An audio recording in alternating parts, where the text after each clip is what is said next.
পড়তাম। আমাদেরকে বোকা মনে করো না, তোমরা মনে করো মৌলবীরা কিছু জানে না। আমাদের সব খবর আছে, আমরা সব জানি, আমরা বিশ্ব ঘুরি। এদেশের হুজুরা সব জানে, এদেশের আলেমরা সব জানে, কিন্তু জেনেও এতদিন না জানার ভান করেছে। দেখে তোমরা কি করো, তোমরা শিক্ষা ব্যবস্থার বারোটা বাজায় দিচ্ছ।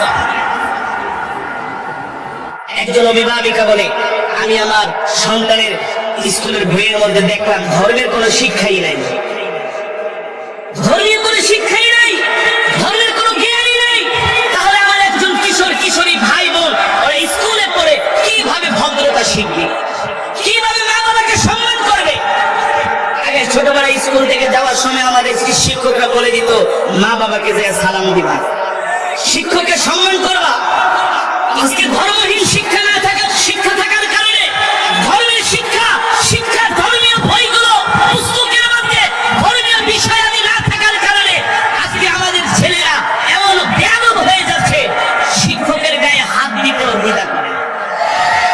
বাড়ায় বলছি, রাজশাহীর এক স্টুডেন্ট নাটোরে আমি মাহফিলে গিয়েছি, বলে হুজুর ওই যে শুনছিলেন এক স্যারের পলিটেকনিক ইনস্টিটিউট, হ্যাঁ এই পলিটেকনিক ইনস্টিটিউটের একজন অধ্যক্ষকে যে পানির ভিতরে ফালায় গেছিল, পুকুরের মধ্যে চুবাইছিল, শুনছিলেন? আমি বলি হ্যাঁ, আমি সেই ছাত্র। প্রমাণ নেবেন? নাটোরের গুরুদাসপুরের সাথে আমার দেখা হয়েছিল। আমি বললাম, তুমি এই বেয়াদবিটা কেন করলা শিক্ষকের সাথে? শিক্ষককে তুমি জানো? শিক্ষককে তুমি জানো? বাদশাহ আলমগীর রহমাতুল্লাহি আলাইহি তিনি ছিলেন হাফেজে কোরআন। বাদশাহ আলমগীরের কথা বলছি আপনাদেরকে, যিনি ফতোয়া আলমগীরি লিখেছিলেন, 12 খণ্ডে ফতোয়ার কিতাব লিখেছিলেন। যার জামানায় এখন তো রাষ্ট্রপ্রধান যারা আছে 57টি মুসলিম রাষ্ট্রপ্রধান, একটাও ঈমান ঠিক না, সবগুলো মিথ্যাবাদী স্বৈরাচার। এ কারণে তাদের ধর্মের শিক্ষার প্রতি কোনো গুরুত্ব নাই, খালি নাচো, গান গাও আর গাঁজা খাও। এই বাদশাহ আলমগীর আজকে শিক্ষককে, ছাত্ররা শিক্ষকের গায়ে হাত দেয়, শিক্ষককে বাথরুমে তালা মেরে রাখে, পানির লাইন কেটে দেয়। ঠিক কি বলেন? কারণ কি? আজকে শিক্ষার মধ্যে ধর্মীয় শিক্ষা নাই। বাদশাহ আলমগীর তার সন্তানকে একজন মৌলবীর আলেমের কাছে পড়তে দিলেন। দেওয়ার পরে আলেমও তার সন্তানকে খুব ভালো করে পড়াশোনা করাচ্ছেন।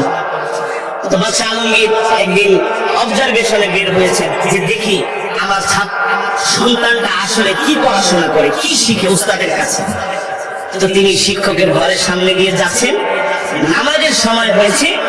বাদশাহ আলমগীরের ছাত্রের যিনি শিক্ষক, সে বলে, বাবা নামাজের সময় হয়ে গেছে, আমি একটু ওযু করবো, তুমি এক বদলা পানি নিয়ে আসো, এক লোটা পানি নিয়ে এসো। এক লোটা পানি এনে উস্তাদ বললেন, আমি ওযু করি, তুমি একটু পানিটা ঢালো।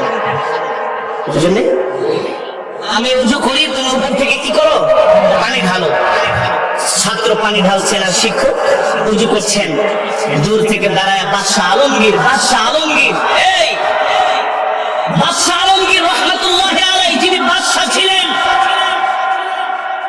মেরুদণ্ড মার্কা বাদশাহ নয়, যার ভয়ে ব্রিটিশরা থরথর করে কেঁপেছে, সে বাদশাহ আলমগীর রহমাতুল্লাহি আলাইহি।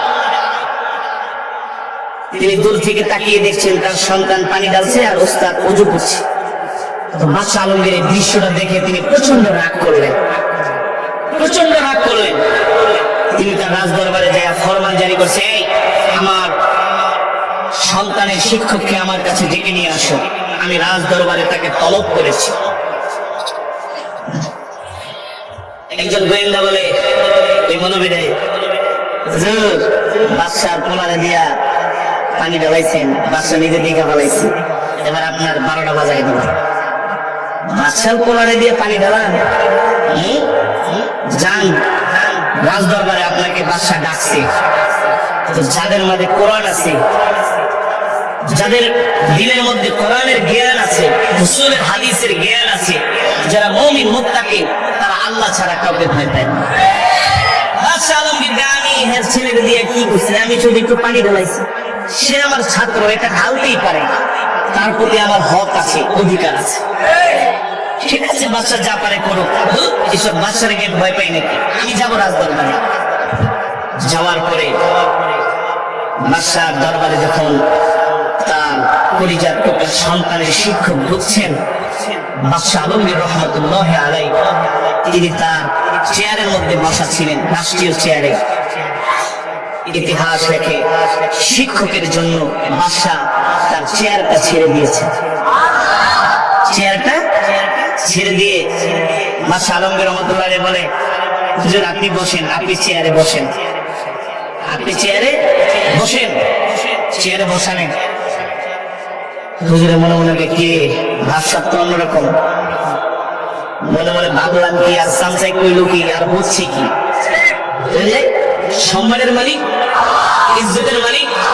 কিছু আলেম আছে তারা ওই অনেক নেতা ভয়ে, এই ভয়ে সেই ভয়ে, পুলিশের ভয়ে, র্যাবের ভয়ে, সেনাবাহিনীর ভয়ে হক কথা বলে না।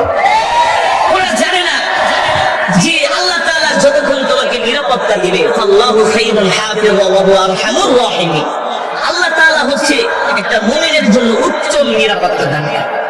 আল্লাহ তাআলা যতক্ষণ তোমাকে নিরাপত্তা দিবে, পৃথিবীর কোন মানুষ তোমার একটা প্রশ্ন ফাঁকা করতে পারবে না। ঠিক আছে?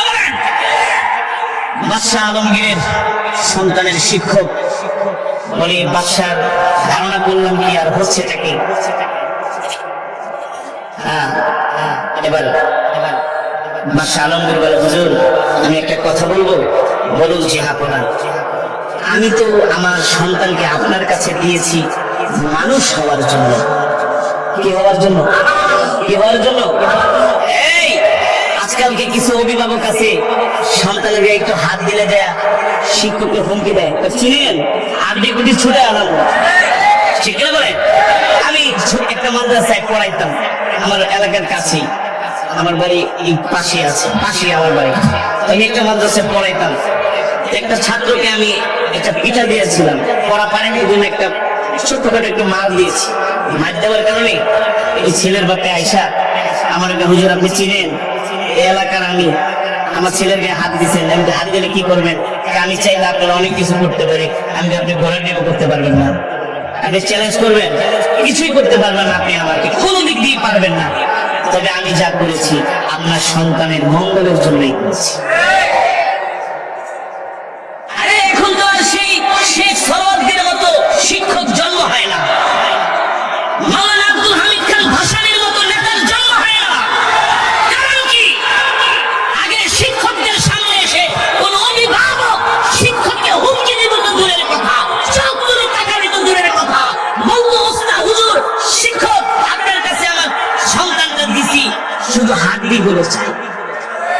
আমি ছোটবেলায় যখন হেফজ পড়তাম, আমি 30টা মাদ্রাসা পাল্টায় হাফেজ হয়েছি। কয়টা?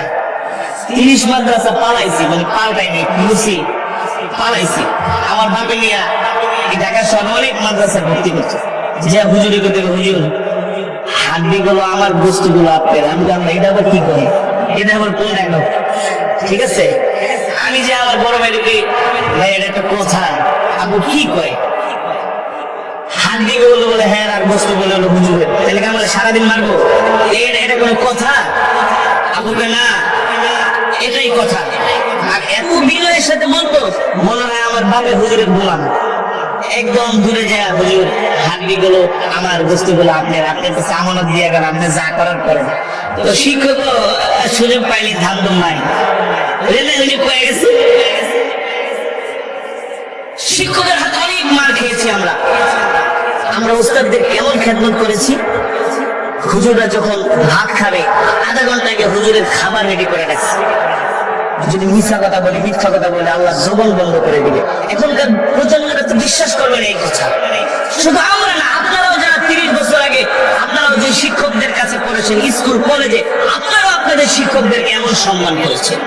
শিক্ষক যে রাস্তা দিয়ে গেছে, ওই রাস্তায় আমরা থাকি না। ঠিক আছে বলেন? একেবারে 200 মিটার দূরে যায় না দেখার ভান করতাম যে হুজুর শিক্ষক যাচ্ছে। কি সম্মান, কি তাজিম, শিক্ষকের প্রতি কি শ্রদ্ধা, কি ভালোবাসা। এ কারণেই তো আগে অনেক বড় বড় মনীষী জন্ম নিয়েছে, আর এখন সব জন্ম নেয় দুর্নীতিবাজ, লম্পট, চোর, নাস্তান। ঠিক কি বলেন?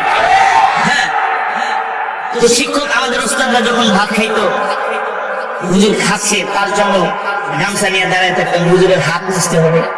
হুজুর খাওয়া হইলে হুজুরের হাত নিজে বসায় দিত। এটা আমাদের প্রত্যেকটা কমি মাদ্রাসার ছাত্রদের এই আদব।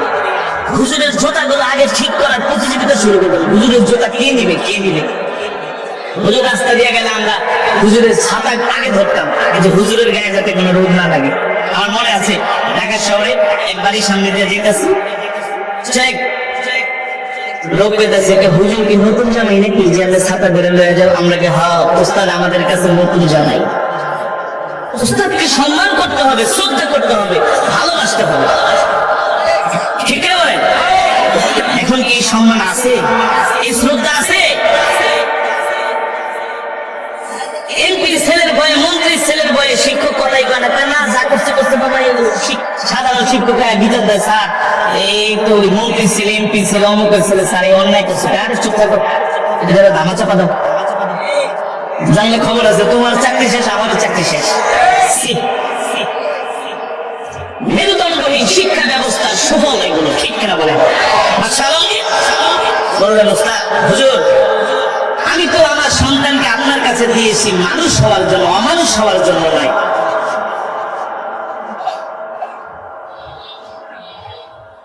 বাদশা আলমগীরের সন্তানের শিক্ষক আল্লাহর ওলি বুজুর্গ বাদশা বলতেছি কি যে হাবলা বাদশা আমি কি কোনো বেয়াদবি করেছি? বলে আপনি বেয়াদবি করছেন মানে? বেয়াদবি তো আমার হয়েছে, আমার সন্তানের হয়েছে। কি বলেন যে হাবলা? হ্যাঁ আমি গতকাল বিকালে বের হয়েছিলাম যে আপনি আমার সন্তানকে কি শিখাচ্ছেন। আপনি আমার সন্তানকে শিক্ষা দিচ্ছেন ঠিকই, কিন্তু আমার সন্তানকে আপনি মানুষ বানাচ্ছেন না, অমানুষ বানাচ্ছেন। যাহা পরে আমি কিভাবে অমানুষ বানাচ্ছি? বলে আমি তো আমার সন্তানকে আপনার কাছে দিয়েছি আদবওয়ালা হওয়ার জন্য, আদবওয়ালা হওয়ার জন্য, বেয়াদব হওয়ার জন্য তো আপনার কাছে দেই না। মাননীয় বাদশা কি বলছেন যে হবো না? বলে আমি দেখছি আপনি অজু করছেন, আমার সন্তান আপনাকে অজুর পানি ঢেলে দিচ্ছে। কেন আমার সন্তান কেন শুধু আপনাকে অজুর পানি ঢেলে দিবে? আমার সন্তান আপনার হাতে আপনার পায়ে অজুর পানিও ঢালবে, পানিও ঢালবে, তার হাত দিয়ে আপনার পা গুলো মুড়িয়ে দিবে, পা গুলো ধুয়ে দিবে। এটা আমি দেখতে চেয়েছিলাম, কিন্তু সেটা আমি দেখতে পাই নাই, আমি কষ্ট পেয়েছি। আমার কাছে মনে হয় আমার সন্তান আদব না শিখে বেয়াদবি শিখেছে। আল্লাহু আকবার, আল্লাহু আকবার। শিক্ষক মহোদয় কি বলবে? আজ থেকে চির উন্নত হলো শিক্ষা গুরু শীল। সত্যি আপনি মহান উদার বাদশা আলমগীর। ঠিক বলেন? এই কথাগুলো কেন বলছি? আজকে আমাদের সন্তানগুলো বেয়াদব হয়ে যাচ্ছে, আজকে আমাদের 9-10 ছেলেগুলো তার মাদকাসক্ত হয়ে যাচ্ছে, আজকে তারা নামাজ পড়ে না, তাদেরকে কোরআনের মজমায় পাওয়া যায় না, তাদেরকে ঠিকই ক্রিকেট খেলার মাঠে পাওয়া যায়, তাদেরকে আইপিএল বিপিএল দেখতে পাওয়া যায়।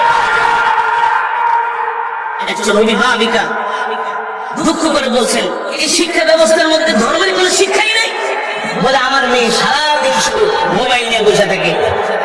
প্রশ্ন করি তুমি 7-8 পড়ো, সারাদিন মোবাইল? কামো স্যার বলছি ওই আমার বান্ধবীর সাথে যোগাযোগ করে কি জানি একটা নাটক লিখতে হবে, একটা প্যারাগ্রাফ লিখতে হবে, অভিনয় করে দেখাতে হবে, নৃত্য করে দেখাতে হবে। এর চাইতে আরো ভয়াবহ বিষয় হলো যখন স্কুলের সমাপনী অনুষ্ঠানগুলো হয়, বিদায় অনুষ্ঠান। আগে কি হতো? প্রত্যেকটা স্কুলে মিলাদ করে দোয়া করে, দোয়া করে মিষ্টি বিতরণ করে মোনাজাত করে শিক্ষা ব্যবস্থা, শিক্ষা দিবস গুলো সমাপ্ত হতো। আর এখন শিক্ষা ব্যবস্থা শিক্ষা দিবসের নামে, শেষ সমাপনী শিক্ষা দিবসের নামে আজকে প্রত্যেকটা স্কুল কলেজে র্যাক ডে হয়, rag day, rag day, rag day বোঝেন? ছেলেরা মেয়েরা শিক্ষকরা মিলে অবাধে তারা নাচ করে, ডান্স করে, নৃত্য করে। এটা কোনো শিক্ষা ব্যবস্থা হতে পারে না। বানায় বলছি, মেয়েরা ঘিরে দাঁড়া সাদা গেঞ্জি পরে আসে। বন্ধু আজকে তো আমাদের শেষ ক্লাস, তোমার সাথে আর দেখা হবে না, তাহলে তুমি কি করো? আমার গেঞ্জিতে একটা তোমার নাম লিখে দাও, একটা অটোগ্রাফ দিয়ে দাও। বন্ধু কোথায় লিখে দেবো? যেখানে ইচ্ছা সেখানেই লিখে দাও।